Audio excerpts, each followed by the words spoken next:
Hello student, welcome to my YouTube channel excellent success group. तो student आज हम discuss करेंगे क्लास 9 में चैप्टर 7 ट्रायंगल के इंपॉर्टेंट क्वेश्चन। तो क्वेश्चन नंबर 16 यहाँ पे दे रखा है, prove that the parameter of a triangle is greater than the sum of its 3 altitude. कोई ट्रायंगल है, उसका पैरामीटर का जो सम है वो बड़ा होगा उसके एल्टीट्यूड से। ठीक है, तो सबसे पहले मैंने एक ट्रायंगल ड्रू कर लिया जिसका नाम रखा मैंने ABC, और इसमें मैंने 3 परपेंडिकुलर ड्रॉ कर लिए। पहला परपेंडिकुलर, ठीक है, जिसका नाम रखा मैंने D। दूसरा परपेंडिकुलर जिसका नाम रखा मैंने E, और तीसरा परपेंडिकुलर इसका नाम रखा मैंने F। 3 अलग अलग परपेंडिकुलर हो गए मेरे। ठीक है, क्वेश्चन बोला कि इस ट्रायंगल के पैरामीटर का सम इनकी एल्टीट्यूड से ज़्यादा होगा। तो सबसे पहले हम लिखते हैं गिवन पार्ट। गिवन लिखा इन अ ट्रायंगल ABC, जिसमें मैंने 3 परपेंडिकुलर ड्रॉ किए हैं। पहला AD परपेंडिकुलर ऑन BC, दूसरा BE परपेंडिकुलर ऑन AC, तीसरा CF परपेंडिकुलर ऑन AB। अब ड्रॉ करने के बाद में हमें प्रूफ करना है, टू प्रूव। अब ट्रायंगल का जो पैरामीटर होता है वो होता है सम ऑफ 3 साइड। तीनों साइड कौन है इसकी? AB plus BC plus AC। ये हो गया इसका पैरामीटर ट्रायंगल का। ठीक, जो कि AB प्लस BC ये ग्रेटर देन है किससे? सम ऑफ 3 एल्टीट्यूड। अब इसकी एल्टीट्यूड कौन है? AD plus BE plus CF, इससे बड़ा होगा। ये बात हमें प्रूफ करनी है। तो इसे प्रूफ करने के लिए मैंने 3 ट्रायंगल लिए और उनको इस तरीके से लेना है कि उनके अंदर उसकी एल्टीट्यूड भी आ रही हो और ट्रायंगल की तीनों अलग अलग साइड भी आ जाए। तो जैसे मैंने पहला ट्रायंगल लिया ABD, ठीक, इसका नाम रखा ABD, जिसमें हमारी एक तो एल्टीट्यूड आ जाए और एक ट्रायंगल की साइड आ जाए। ठीक, ले लिया। फिर दूसरा ट्रायंगल लिया मैंने BCE,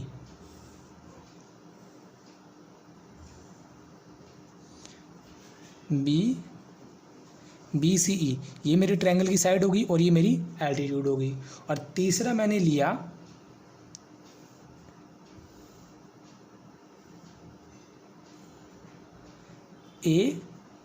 AFC, ठीक है, जिसमें मेरी ये तो FC तो होगी मेरी परपेंडिकुलर और AC मेरी हो गई साइड।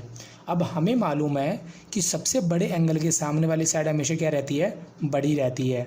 तो यहाँ पर राइट ट्रायंगल में सबसे बड़ा एंगल होता है ये वाला राइट एंगल। ठीक है, राइट एंगल ट्रायंगल में सबसे बड़ा एंगल होता है 90 डिग्री का। क्यों? क्योंकि ये 90 है, बाकी इन दोनों का जोड़ क्या रहेगा? 90 के बराबर।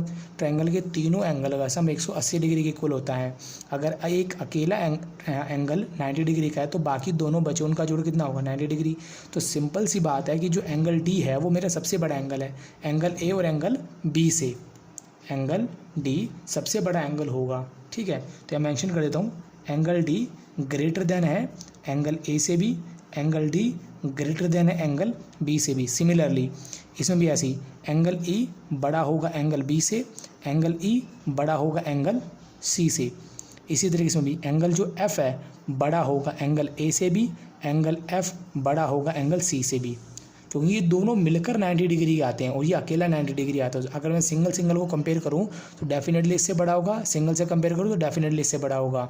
अकेला 90, दोनों का जोड़ 90 डिग्री है। तो सिंगल की बात करूँ तो ये तो इससे छोटा ही होगा, ये इससे छोटा होगा। हाँ, दोनों मिल जाएंगे तो इसके बराबर आ जाएंगे। सबसे बड़ा एंगल अगर 90 डिग्री है तो बड़े एंगल के सामने वाली साइड हमेशा कौन होती है? बड़ी होती है। बड़े एंगल के सामने वाली साइड हमेशा कौन होती है? बड़ी होती है। तो जो मेरा AB होगा बड़ा होगा किससे? AD से। नंबर 1 दिया। इसी तरह 90 डिग्री के सामने साइड कौन है? BC। BC बड़ा होगा किससे? इसकी एल्टीट्यूड को लेना दूसरी तरफ में, BE से। तीसरा 90 डिग्री के सामने कौन है? AC। AC बड़ा होगा किससे? इसकी एल्टीट्यूड यानी कि FC से। इसे नंबर 2, इसे नंबर 3। और रीज़न में हम लिखेंगे कि side opposite to the larger angle is longer. ठीक, तो मैंने 1 + 2 + 3 तीनों इक्वेशन को ऐड कर दिया। तो यहाँ पे कौन आया? AB फिर कौन आया बी सी, फिर कौन आया ए सी। ग्रेटर देन है कौन है A D plus B E plus F C. और यही बात हमें क्या करनी थी, प्रूफ करनी थी। देखो A B plus B C plus C C greater than A D plus B E plus C F C. और इसी के साथ मेरा क्वेश्चन नंबर 116 यहाँ पे कंप्लीट होता है। तो अब डिस्कस करेंगे क्वेश्चन नंबर 117। तो स्टूडेंट क्वेश्चन नंबर 117 मैंने यहाँ पे नोट कर दिया। बोला गया in a given figure A B equal A D के है। जो मेरी साइड ए बी है वो ए डी के इक्वल है, पहला रीज़न। एंगल 1 बराबर एंगल 2 के, दूसरा रीज़न। एंगल 3 बराबर एंगल 4 के, तीसरा reason. Prove that A P कौन सी साइड मेरी, ये वाली, ये ए पी जो साइड है वो इक्वल है ए क्यू की। ये बात हमें प्रूफ करनी है। ठीक, तो जो गिवन पार्ट है पहले उसे लिखेंगे। गिवन इन ट्रायंगल, ये तो ट्रायंगल नहीं है तो अलग अलग ही ट्रायंगल बने होंगे, सीधी इन्फॉर्मेशन लिख देते हैं। A B equal A D के, नंबर 1 मान लिया। एंगल 1 बराबर एंगल 2 के, नंबर 2 मान लिया। 3 बराबर एंगल 4 के, नंबर 3 मान लिया। 2 प्रूफ करना है कि ए पी इक्वल है ए क्यू के, ए पी इक्वल है ए क्यू के। तो इसे प्रूफ करने के लिए मैंने सबसे पहले जो मेरी इक्वेशन नंबर 2 और 3 है दोनों को प्लस कर दिया। प्रूफ 2 + 3, यहाँ कौन है एंगल 1 प्लस एंगल 3, यहाँ कौन है एंगल 2 प्लस एंगल 4। 1 और 3 दोनों एंगल को अगर मैं जोड़ दूँ तो क्या बन जाएगा, सी ए बी। दोनों को जोड़ने बनेगा C A B is equal to, इन दोनों को जोड़ने में क्या बनेगा, डी ए सी। इसे नंबर मैंने 4 दे दिया। देने के बाद मैं लेता हूँ 2 ट्रायंगल को। पहला ट्रायंगल ए डी सी, दूसरा ट्रायंगल मेरा ये वाला हो गया ए बी सी। इन दोनों ट्रायंगल के लेने के बाद में आप देखना में कौन किसके इक्वल आ रहा है। ठीक है, अभी भी मैंने प्रूफ किया है कि सी ए बी ये वाला जो मेरा एंगल है इक्वल है डी ए सी के। एक रीज़न तो ये मिल गया। दूसरा रीज़न ए डी बराबर ए सी के, ए बी के है, जो बात हमें क्वेश्चन में गिवन थी। तीसरा रीज़न ए सी इसमें भी आ रहा है, ए सी इसमें भी आ रहा है, दोनों में आ रहा है। दोनों ट्रायंगल हो गए कॉन्ग्रुएंट मेरे। In triangle D A C and triangle B A C दोनों ले लिए। ए डी बराबर ए बी की है, जो कि क्वेश्चन में मैं ए डी बराबर ए बी की, जो तो क्वेश्चन में गिवन था। एंगल सी ए बी बराबर डी ए सी की, जिसको मैंने अभी भी प्रूव ऊपर किया है फ्रॉम 4। ठीक है, तीसरा reason A C is equal to A C, ये मेरा हो गया कॉमन पार्ट, दोनों में सेम आ रहा है। पहले साइड आई, फिर एंगल आया और फिर मेरी साइड आई। इस रूल से दोनों ट्रायंगल क्या होंगे मेरे congruent. Triangle D A C congruent होगा बी ए सी के बाय एस ए एस। अगर दोनों ट्रायंगल मेरे कॉन्ग्रुएंट है तो सारे पार्ट क्या होंगे, इक्वल बाय सिम्प्लिसिटी के थ्रू। तो मेरा जो ये वाला एंगल है बराबर होगा इस वाले एंगल के। इसे नंबर दे दिया मैंने 5, इसे दे दिया 6, तो मेरा एंगल 5 बराबर होगा एंगल 6 के। इसे मैंने दे दिया बाय CPCT, जिसे क्वेश्चन नंबर ले ली मैंने 5। अब मैंने इसको इक्वल करने के पीछे रीज़न ये था, मुझे इन दोनों ट्रायंगल को कॉन्ग्रुएंट करना था। और कॉन्ग्रुएंट करने के लिए मुझे कम से कम 3 रीज़न चाहिए, और तीनों रीज़न मेरे पास 2 तो थे, एक नहीं था। अब कैसे नहीं थे मैं दिखाता हूँ आपको। मैंने दोबारा से इन दोनों ट्रायंगल को ड्रॉ किया।